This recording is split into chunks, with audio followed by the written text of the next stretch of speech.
এক সাধারণ ছেলে যার ছোটবেলা থেকে একমাত্র লক্ষ্য বড় গ্যাংস্টার হওয়ার। বড় গ্যাংস্টার হতে গিয়ে তার সামনে আসতে থাকে বড় বড় সব বিপদ। তো চলুন শুরু করি মাস্টারপিস এই মুভিটি এক্সপ্লেনেশন। মুভি শুরু হয় 1955 সালে। ব্রুকলিনে এক সাধারণ পরিবারে বেড়ে ওঠে হ্যান্ডি। ছোটবেলা থেকে হ্যান্ডি গ্যাংস্টারদের দেখে মুগ্ধ হয়। সে মনে করে গ্যাংস্টাররা অনেক সম্মানিত এবং পাওয়ারফুল হয়, আর তাদের মুখের উপর কথা বলার সাহস কারণেই। তাছাড়াও তাদের কাছে আছে বিপুল পরিমাণ টাকা পয়সা।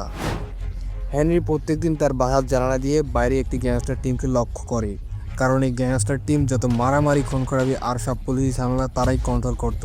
বলা যায় তারাই এই সম্পূর্ণ এলাকাটি কন্ট্রোল করে। এই গ্যাংস্টার টিমের প্রধান হচ্ছেন পল সরবিনো। এমনিভাবে একটা সময় পর হেনরির ইচ্ছা হয় সেও এই গ্যাংয়ে যোগ দিবে।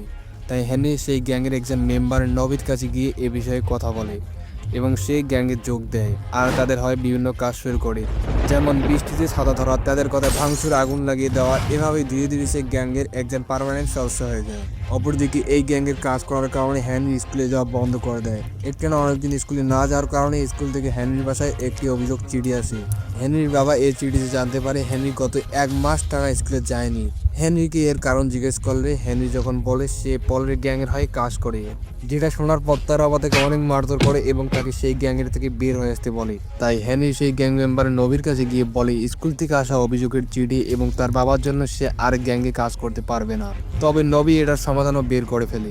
নবী তাদের লোকজন নিয়ে ওই এরিয়ার পোস্টম্যানকে গাড়িতে জোর করে নিয়ে আসে এবং তাকে অনেক মারধর করার পর তাকে বলে এরপর যদি আর কোনো চিঠি হেনরির বাসায় যায় তাহলে তা যেন আগে তাদের কাছে এনে দেখানো হয়। এরপর থেকে হেনরি কোনো ভয় ছাড়া আবারও গ্যাংয়ের বিভিন্ন কাজ করতে থাকে এবং এভাবেই অপরাধের রাজ্যে সে প্রবেশ করে। এমনিভাবে একদিন এক পার্টিতে পল হেনরিকে পরিচয় করায় জিমির সাথে। জিমি হলো অপরাধ জগতের আরেক মাফিয়া। জিমির সাথে হেনরির দেখা হওয়ার পর জিমি হেনরিকে অনেক আগ্রহী ও সম্ভাবনাময় হিসেবে দেখতে পায়। সে হেনরির ক্রাইমের প্রতি এমন আগ্রহ দেখে হেনরিকে তার সাথে কাজ করার অফার দেয়। আসলে জিমি বিভিন্ন ধরনের ইলিগাল জিনিসের গাড়ি লুট চুরি করে তার লোকাল মার্কেটে বিক্রি করত আর অনেক বেশি পরিমাণে টাকা কামাতো।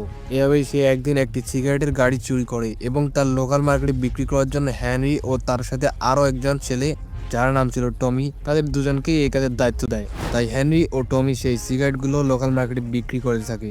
বিক্রি করার সময় সেখানে দুজন পুলিশ সাধারণ পোশাকে আসে, যেটাতে তারা বুঝতে না পারে তাদের কাছেও সেই সিগারেটগুলো বিক্রি করতে যায়। তবে যতক্ষণে তারা এই ব্যাপারটি বুঝতে পারে ততক্ষণে পুলিশ হেনরিকে ধরে নিয়ে যায়।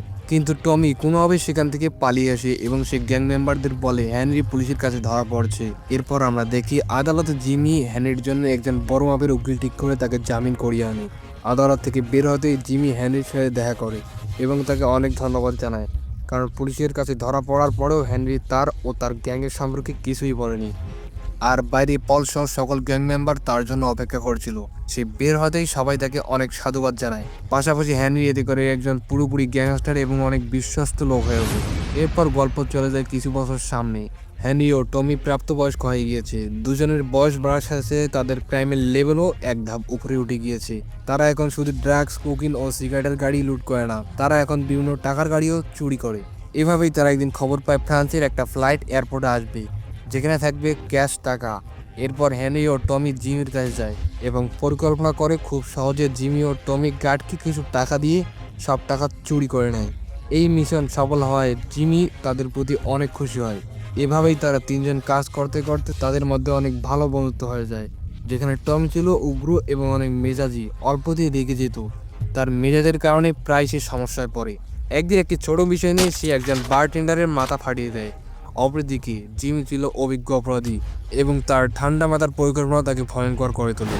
এভাবেই হেনরি একদিন ক্যারেন নামে এক মেয়ের সাথে পরিচিত হয় এবং তারা খুব তাড়াতাড়ি সম্পর্কে জড়িয়ে পড়ে। কিন্তু কিছুদিন পরেই ক্যারেন জানতে পারে হেনরি আসলে একজন গ্যাংস্টার, যে কারণে ক্যারেনের পরিবারও তাদের সম্পর্ক মেনে নিতে চায় না। কিন্তু ক্যারেন তবুও হেনরির সম্পদ ও তার লাইফস্টাইল দেখে তার পরিবারের অমতেই তাকে বিয়ে করে। এরপর মাস বছর কেটে যায় এবং হেনরি জিমি ও টমির সাথে মিলে অনেক টাকা আয় করে। দিন যেতে যেতে হেনরি যখন একটি সন্তান জন্ম দেয় তখন সে সিদ্ধান্ত নেয় এই অপরাধ জগৎ থেকে সে সরে আসবে। তাই হেনরি তার টাকা দিয়ে একটি নাইট ক্লাব মানে একটি বার কিনে নেয় এবং সেখান থেকে আয় করার পরিকল্পনা করে। এভাবে একদিন তার বাড়ি বিলি ব্যাটস নামে এক গ্যাংস্টার আসে এবং সে সেখানে টমির ছোটবেলায় করা কাজ এবং বিভিন্ন ব্যাপার নিয়ে তার মজা উড়াতে থাকে। তাই টমির সাথে সেখানেই তার ঝামেলা শুরু হয়। তবে হেনরি তাকে থামিয়ে নেয় আর টমি অনেক রাগ করে সেখান থেকে বের হয়ে যায়। কিছু সময় পর বার থেকে সবাই চলে যায় তবে জিমি এখানে বিলিকে বিভিন্ন কথার মাধ্যমে সেখানে থামিয়ে রাখে। আর টমি আবারও বাড়ি ফিরে আসে এবং তারা তিনজন মিলে বিলিকে মারধর করতে শুরু করে। সেখানে তারা বিলিকে মারতে মারতে সেখানে হত্যা করে, কিন্তু তারা বিলির হত্যার মাধ্যমে একটা বড় ভুল করে ফেলে। তারা ইতালির মাফিয়ার বিশেষ নিয়ম ভঙ্গ করে ফেলেছে। বিশেষ নিয়ম মানে যে কোনো গ্যাংস্টার অন্য কোনো গ্যাংস্টারকে প্রাণে মারতে পারবে না। তাই তারা বিলির লাশকে লুকিয়ে রাখার সিদ্ধান্ত নেয় যেন এই খুনের ব্যাপারটা বাইরে কেউ জানতে না পারে। যে কারণে তারা বিলির লাশকে একটা গাড়িতে উঠিয়ে নিয়ে একটি নিরাপদ স্থানে লুকিয়ে রাখার জন্য রওনা দেয়। কিন্তু রাস্তায় যেতে যেতে তাদের গাড়ির পিছন থেকে একটা শব্দ আসে। তাই হেনরি গাড়ির পিছনের ট্যাঙ্কি খোলে এবং সেখানে তারা দেখতে পায় বিলি আসলে এখনো জীবিত আছে। যেটা দেখার পর টমি একটি ছুরি দিয়ে তাকে আঘাত করতে থাকে এবং জিমি তাকে গুলি করে সেখানে পুরোপুরিভাবে মেরে ফেলে। এরপর তারা একটি ফাঁকা রাস্তার পাশে, যেখান দিয়ে কেউ যাতায়াত করে না, সেখানে একটি গর্ত খুলে বিলির লাশকে মাটি চাপা দেয় এবং সেখানে তারা প্রতিজ্ঞা করে এই ঘটনা তারা কেউ কাউকে বলবে না।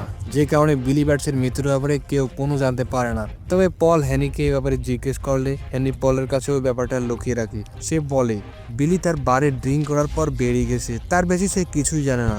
এভাবেই 6 মাস পর একজন জিমি হেনরিকে বলে তাদের বিলির লাশকে সেখান থেকে সরাতে হবে, কারণ যে জায়গায় তারা বিলির লাশকে মাটি চাপা দিয়েছিল সেখানে কনস্ট্রাকশনের কাজ শুরু হয়েছে। তাই সেই রাতে জিমি, হেনরি ও টমি গভীর রাতে সেই পচা লাশকে সেখান থেকে অন্য কোথাও শিফট করে। এরপর 1976 সালের আশেপাশে হেনরি ক্যারেনকে ছাড়াও অন্য একটি মেয়ের সাথে সম্পর্কে জড়িয়ে পড়ে। তাই হেনরি ও ক্যারেনের মধ্যে সম্পর্ক ধীরে ধীরে খারাপ হতে থাকে। আর ক্যারেনও খুব তাড়াতাড়ি হেনরির সম্পর্কের ব্যাপারটা জানতে পারে এবং সে হেনরিকে বন্দুক দিয়ে মারার ভয় দেখায়, যার কারণে হেনরি ক্যারেনের উপর বিরক্ত হয়ে তাকে ডিভোর্স দেওয়ার ডিসিশন নেয়। কিন্তু পল ও জিমি তাকে বোঝায় ক্যারেন তাদের ক্রাইম ও তাদের করা অপরাধ সম্পর্কে অনেক গোপন খবর জানেন। তাই যদি হেনরি তাকে ডিভোর্স দেয় তাহলে তারা সবাই বিপদে পড়তে পারে, যার জন্য হেনরি তার ডিসিশন চেঞ্জ করে আবার ক্যারেনের সাথে থাকার ডিসিশন নেয়। এখানে ক্যারেনের বিষয় শেষ হওয়ার পর পল জিমি ও হেনরিকে এক জোরুর কাছ থেকে পাওনা টাকা ফিরিয়ে আনতে বলে। সেই জোরু পলের কাছ থেকে টাকা নিয়ে তা আর ফেরত দেয়নি। তাই তারা সেই জোরুর কাছ থেকে টাকা আনতে যায়, কিন্তু সেই জোরু তাদের টাকা দিতে চায় না। তাই হেনরি ও জিমি তাকে গাড়ি দিয়ে বেধড়ক মারধর করে। সাথে তারা তাদের গাড়িতে করে সেই জোরুকে ছিটি জুতে নিয়ে যায় এবং তাকে বাঘের খাঁচায় ফেলে দেওয়ার ভয় দেখার কারণে সেই জোরু টাকা দেওয়ার জন্য রাজি হয়ে যায়। আর পরদিনই এই ব্যাপারটা ছড়িয়ে পড়ে খবরে। আসলে তারা যে জোরুকে মারধর করেছে তার বোন ছিল FBI এর একজন উচ্চপদস্থ কর্মচারী এবং পুলিশ জিমি ও হেনরিকে গ্রেপ্তার করে। আর আদালতে তাদের বিভিন্ন মামলায় 6 বছরের জেল হয়। তারা যে জেলে যায় সেখানে গ্যাংস্টার পলো কোনো অপরাধে 1 বছরের সাজার জন্য আসে। তারা জেলে থাকা সত্ত্বেও তারা নানান সুযোগ সুবিধা পেয়ে থাকে। তারা জেলের একটি বড় সেলে থাকে যেখানে তারা ওয়াইন সহ নানান সুযোগ সুবিধা ভোগ করে। এখন হেনরি জেলে থাকার কারণে তার কোনো ধরনের ইনকাম ছিল না। তাই সে ক্যারেনের দ্বারা জেলের ভিতরে ড্রাগস এনে সেগুলো বিক্রির কাজ শুরু করে। ক্যারেনেরও অনেক খারাপ অবস্থা হওয়ার কারণে সে হেনরিকে এই কাজে সাহায্য করতে বাধ্য হয়। অপরদিকে পল এসব ড্রাগসের বিজনেস একদম পছন্দ করতো না, তাই সে হেনরিকে এই বিজনেস বন্ধ করতে বলে। কিন্তু হেনরি এবার লুকিয়ে লুকিয়ে ড্রাগসের বিজনেস করতে থাকে, কারণ যেহেতু পল তাকে এই কাজ করতে নিষেধ করছে। 3 বছর পর হেনরির গুড বিহেভিয়ারের কারণে সে জেল থেকে ছাড়া পেয়ে যায়। এরপর হেনরি যখন নিজের ছোট করে যায় তখন সে নিজের বর্তমান অবস্থা, নিজের দারিদ্রতা অনুভব করতে পারে। তাই সে জেলে যেভাবে ড্রাগসের বিজনেস করতো সে আবারও সেই বিজনেস শুরু করে এবং খুব তাড়াতাড়ি সে আগের অবস্থায় আবার ফিরে আসে। এবং পল যখন জানতে পারে হেনরি আবারও ড্রাগসের বিজনেস শুরু করেছে, তাই পল তাকে এই বিজনেস বন্ধ করতে বলে। কিন্তু হেনরি পলকে বলে সে এই বিজনেস অনেক আগেই ছেড়ে দিয়েছে। তবে তার পিছনে সে আর বড় বড় ড্রাগসের ডিল করতে থাকে, যেখানে সে অনেক বেশি বেশি টাকা আয় করে। টমি ও জিমি অনেক বেশি লাভের কারণে তার সাথে এই বিজনেসে যোগ দেয়। এরপর পরে হেনরি একদিন খবর পায় যে এয়ারপোর্টে কিছুদিনের মধ্যে একটি প্লেন আসবে যেখানে থাকবে 80 মিলিয়ন ক্যাশ ডলার। তাই হেনরি এই ব্যাপারে টমি ও জিমিকে জানায়। জিমি এখানে পরিকল্পনা করে। এটি যেহেতু অনেক বড় একটি চুরি, তাই জিমি আরো কিছু গ্যাংস্টারদের যুক্ত করে এই চুরির জন্য। চুরি যখন সফলভাবে হয়ে যায় তখন সবাই নিজের ভাগে অনেক বেশি বেশি টাকা পায়। তাই সেই টাকাগুলো তারা বিলাসিতায় উড়াতে থাকে। কিন্তু জিমি ছিল অনেক বুদ্ধিমান একটি লোক। সে বুঝতে পারছে এভাবে টাকা উড়াতে থাকলে পুলিশ খুব তাড়াতাড়ি তাদের ধরে ফেলবে। যে কারণে জিমি, হেনরি ও টমি সেই গ্যাংস্টারদের নৃশংসভাবে হত্যা করতে থাকে। ওকে গাড়িতে করে কাউকে ময়লা আবর্জনার মধ্যে মেরে ফেলে দিয়েছে তারা। এভাবেই কিছুদিন যেতে টমি হেনরি ও জিমিকে জানায় ইতালির সবচেয়ে বড় মাফিয়ার টিম তাকে তাদের সাথে যুক্ত হওয়ার অফার দিয়েছে, যেটা শুনে জিমি ও হেনরি অনেক খুশি হয়। আর টমি অনেক খুশি তাদের পাঠানো গাড়িতে করে তাদের কাছে চলে যায়। কিন্তু যখনই টমি তাদের কাছে যায় তারা তাকে তার মাথায় গুলি করে অনেক নৃশংসভাবে তাকে হত্যা করে।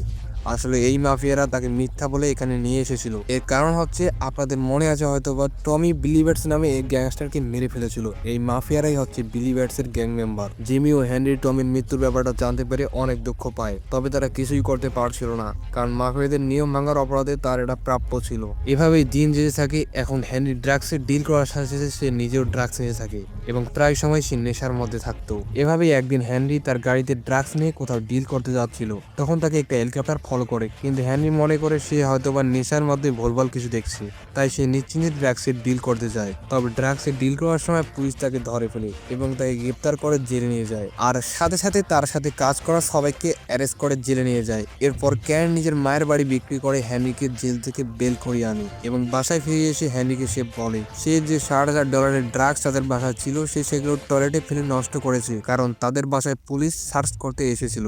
এই কথা শুনে হেনরি সেখানে কান্না করতে থাকে, কারণ এখন তার কাছে না আছে টাকা আর না আছে বিক্রি করার জন্য ড্রাগস। তারা মুহূর্তের মধ্যে নিঃস্ব হয়ে যায়। তাই সে সাহায্যের জন্য পলের কাছে যায়। পল তাকে $3,000 বেশি সাহায্য করতে পারে না। সাথে তাকে এটাও বলে যে সে যেন তার সাথে আর কোনো যোগাযোগ না রাখে, কারণ অনেক বাধা করার পরও সে ড্রাগসের বিজনেস ছাড়েনি। তাই সেখানে হেনরির সাথে পল সব সম্পর্ক শেষ করে। এরপরে হেনরি জিমির কাছেও যায়, কিন্তু জিমির কথাই বোঝা যায় জিমি থেকে পুলিশ ইনফর্মার হওয়ার সন্দেহ করেছে। সে মনে করছে হেনরি হয়তো তাকে পুলিশের কাছে ধরিয়ে দিবে। পাশাপাশি হেনরির জিমির আসলে ভালো লক্ষণ দেখতে পায় না, হয়তো জিমি তাকে মেরে ফেলার প্ল্যান বানিয়েছে। এখন হেনরির গ্যাং সঙ্গী এবং পল সবাই তাকে ছেড়ে দিয়েছে, তাই সে বড় বিপদে পড়ে যায়। তাই হেনরি বাধ্য হয়ে FBI এর সাথে চুক্তি করে এবং FBI তাকে পল ও জিমির করা সব অপরাধের সাক্ষী দিতে বলে এবং তার হেনরিকে তার নাম জায়গা চেঞ্জ করে তাকে নতুন করে বাঁচার সুযোগ দিবে। হেনরি এ ব্যাপারে রাজি হয়ে যায়। তাই আদালতে হেনরির সম্মুখে জিমি ও পলের করা সব অপরাধের সাক্ষী দেয়, যার ভিত্তিতে জিমি ও পলকে 20 বছরের কারাদণ্ডের শাস্তি দেওয়া হয়। এরপর পরে হেনরিকে FBI একে আলাদা শহরে শিফট করে দেয় এবং হেনরি এখন থেকে সেখানেই বাস করতে শুরু করে। মুভি শেষে কিছু তথ্য দেখা যায়, যেমন পল 1978 সালে ফুসফুস ক্যান্সারে মারা যায় এবং জিমিও 1996 সালে কারাগারি ক্যান্সার রোগে মারা যায়। এটাই ছিল গুড প্লাসের গল্প। মুভিটি ভালো লাগলে অবশ্যই ভিডিওতে একটি লাইক দিয়ে চ্যানেলটিকে সাবস্ক্রাইব করে আমাদের পাশে থাকবেন। আজ এ পর্যন্তই। আপনাদের সাথে দেখা হবে পরবর্তী কোনো ভিডিওতে।